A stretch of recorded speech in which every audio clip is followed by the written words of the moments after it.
Hey guys, this is Jay and welcome back to my channel. Taking an off for myself. I'm having a 4-day weekend, which I'm super excited. It's family day weekend, so I want to record this video, get it over with, so I could spend the rest of the weekend with my family.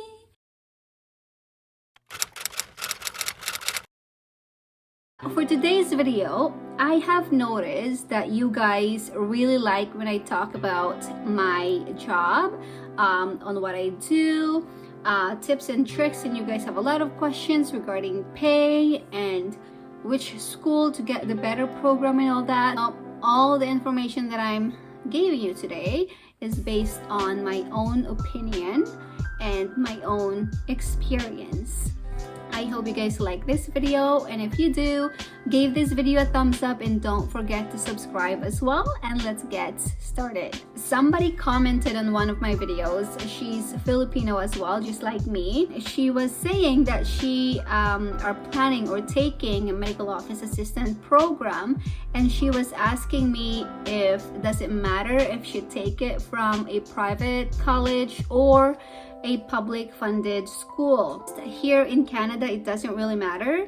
I think what does matter is how, passionate you are about the field and how much skills you possess and how much knowledge you know about the field. I think that's what matters most when you're looking for a job. But I can understand how that mindset could, relate to taking the program, because back home in the Philippines, it's very prominent for companies to hire people coming from a private university. It doesn't really matter as long as you're smart and you know a lot about the field you're applying to and stuff like that. But it's a mindset. It's like that crab mentality of a lot of Filipinos, that if you're coming off from a private university, you'll get more chance rather than somebody coming from or graduated from a public school. A lot of employers here look at your your college diploma, your grades, how proactive and how passionate you are about the field, and how much you know about the field, and if you're willing to learn. That's a very important thing, I think. When we apply for a certain position at a certain company, they don't expect us to know everything. But if you're willing to learn, and if you're very coachable, you have that mindset going into the job and willing to learn, that's all that matters. Another important thing that I want to talk to you about today is that you applied for the job, you went in for an interview, and they asked you to do a 2-week training. It could be a hospital, it could be a private physician's office, it could be a walk-in clinic. Last year, I have trained a couple of people at my clinic. We are a small family-owned clinic. We have 2 family physicians, we have a few specialists, we have internists, we have neurologist, and some of the time we have an endocrinologist that comes in.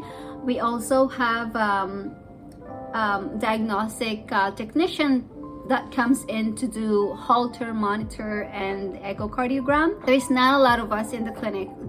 Right now there's 4 of us that do everything, and then our office manager. Only thing that I would give you an advice on when you're going in for your training is have the skills that they're looking for. Be very proactive and show them that you're willing to learn and that you're actually learning. There is nothing worse than going in or giving people the 2-week training and then trust them that they have learned or gained something from that 2 weeks training, only to find out they didn't pick up anything from that 2-week training. And you constantly giving them information every day, and every single task you gave them, they'll ask you questions, even questions that are very like common sense things. And other thing, when you apply for an office medical assistant position, make sure that you are knowledgeable in computers. Just the basic computer operation you should know. For my job, there is a lot of like back and forth, converting files, uploading files, downloading files, and nobody teach us that. At least me, nobody teach me that. When pandemic first hit, I was the only one working in the clinic and I had to figure things out myself. Of course, on your 2-week training, nobody will, just expect you to learn everything all at once and not ask questions. You know what I mean? They won't expect you to learn everything they tell you, but at least show them that you're learning. Taking something from that 2-week they gave you, because at the end of the 2 weeks they will evaluate your knowledge and see if you have gained something. It is very important as well to ask questions, verify or clarify things that you do not understand, because there are people who will shadow you, listen to you when you're giving instruction, but don't ask questions.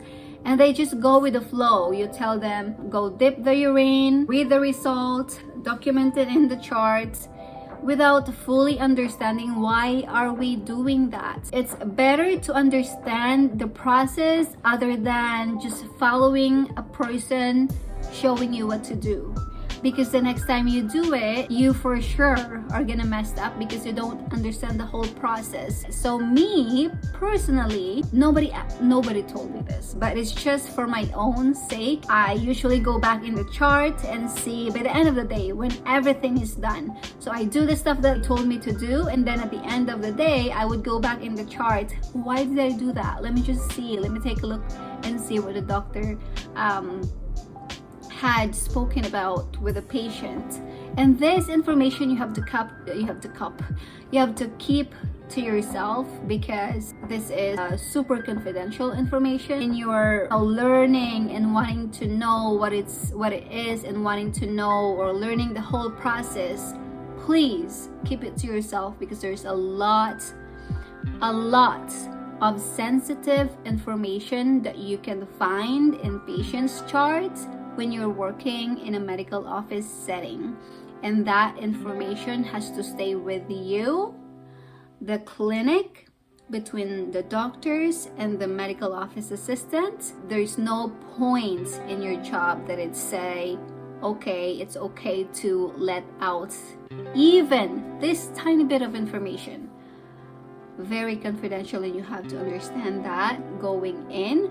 Going back to what I was saying, I will go back in the chart and just see and find out, what has been discussed, what is the reason why I have to dip the urine, and what is the reason why I have to do this vision test, what is the reason why I have to get the height and the weight for the patient. Just learn as you go. 2 weeks are a very short time to learn everything you have to learn. It's not just booking appointments and taking calls and documenting stuff. So much little things that you have to learn. I've been working on my job now for over 6 years. You gain knowledge and you learn things. I'm still learning. I don't know a lot. I don't know the whole concept of how doctor operates with patient, but little by little, as the year goes by, take it day by day to learn things. As long as you're open to learning, you're gonna learn a lot of stuff. When I started there 6 years ago, I don't know nothing how a medical office works. In a short time, I learned so much. I get to communicate with lawyers' offices, other doctor offices, specialist offices, and multitasking especially is very important. At the end of the day, you go into your 2-week training or your probation time. Some medical office gave you a month or 2 probation time. That time they gave you before they evaluate you is very crucial, and you have to show them that you are capable of working in a medical office setting. You have to show them that you learned something. You have to show them that you don't require a lot of supervision when doing things. That you're proactive, that you have the skills needed to be working in that particular setting. I know a lot of us has our own style in doing things. I probably have learned the basic from my colleagues who trained me, but as the time goes, I discover things that makes my work easier for me, and I'm getting positive feedback from people. It's just nice. It's a very rewarding job if you're passionate about it. If you're just going in for money, this is not it, because medical office assistant doesn't pay a lot compared to other jobs. I love my job. I like going into work. Sometimes it gets tiring. Sometimes you'll hear me complain that I'm tired, but I would go in on a Monday feeling okay to go to work. And we have a lot of kind and nice and very appreciative patients. Walk-in clinic especially are very busy. You'll be lucky if you get a job at a specialist office or a private physician's office. Those are very more laid back, but you'll be fine. You'll do good. Be willing to do the work and be willing to learn, and you'll be okay. And I wish you good luck if you're taking the medical office assistant program. You're gonna love the environment that you'll be in. Hopefully you'll get great colleagues and doctors, appreciation from patients and your colleagues, doctors, and it's so nice because your job is not just isolated in your medical office.